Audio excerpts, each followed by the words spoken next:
कोर्टाचे आदेश मुंबईवर भाजपचा महापौर म्हणजे गुजराती महापौर होणार। मात्र महापालिकेवर उद्धव ठाकरे आणि राज ठाकरे यांच्या युतीमधून मराठी माणसाचाच भगवा फडकणार, संजय राऊतांचं वक्तव्य। तर भ्रष्टाचार मुक्त महापालिकेला प्रशासन देण्यासाठी मुंबईकर भाजपला सत्ता देतील। ठाकरे बंधू एकत्र आले तरी महापालिकेवर महायुतीचाच महापौर बसवण्याचा मुंबईकरांचा निर्धार आहे, भाजप अध्यक्ष अमित साटम यांना विश्वास। गोंदियाच्या ठाण्यामध्ये भाषणाच्या दरम्यान टाळ्या वाजवणाऱ्या कार्यकर्त्यावर बच्चू कडू भडकले। शेतकरी आत्महत्येसारख्या संवेदनशील विषयावर कार्यकर्त्यांनी टाळ्या वाजवल्यामुळे बच्चू कडू संतापले। अजित पवार यांनी पैसे कमावले तर आपण देखील पैसा कमावला पाहिजे असं कार्यकर्त्यांना वाटतं।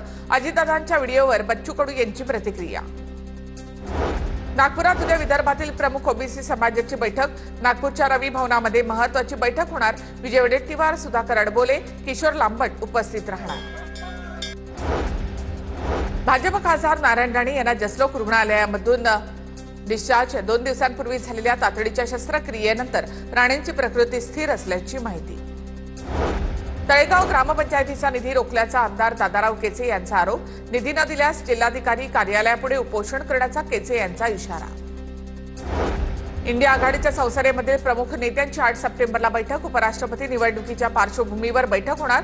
बी सुदर्शन रेड्डी हे इंडिया आघाडीचे उपराष्ट्रपती पदाचे उमेदवार। 9 सप्टेंबरला उपराष्ट्रपती निवडणुकीसाठी मतदान होणार। स्थानिक स्वराज्य संस्था निवडणूक प्रकरणी सुप्रीम कोर्टामध्ये 16 सप्टेंबरला सुनावणी होण्याची शक्यता। कोर्टाने मे महिन्यामध्ये सरकार आणि निवडणूक आयोगाला 4 महिन्यात निवडणुका घेण्याची प्रक्रिया सुरू करण्याचे निर्देश दिले होते। राहुल कनाल यांनी बलराज सिंग यांच्यासह लालबागच्या राजाचं दर्शन घेतलं। कनाल यांनी बलराज सिंग यांचा द हॅबिटेट स्टुडिओची तोडफोड केली होती। शिल्पा शेट्टी, राज कुंद्रा यांच्या विरोधामध्ये लुकआउट नोटीस जारी। मुंबई पोलिसांनी जारी केली लुकआउट नोटीस। दीपक कोठारी नावाच्या व्यावसायिकाची फसवणूक केल्याचा दोघांवर आरोप। पुण्यातील विसर्जन मिरवणुकांवर एआय कॅमेऱ्याची नजर असेल, पोलीस आयुक्त अमितेश कुमार यांची माहिती। रूट मार्च काढत पुणे पोलिसांकडून चोख बंदोबस्त तैनात। गणपती बाप्पाच्या विसर्जनासाठी अवघे काही तास शिल्लक। लालबागच्या राजाच्या विसर्जनासाठी गिरगाव चौपाटीवर बोट सज्ज। विसर्जनाच्या पार्श्वभूमीवर तयारी पूर्ण।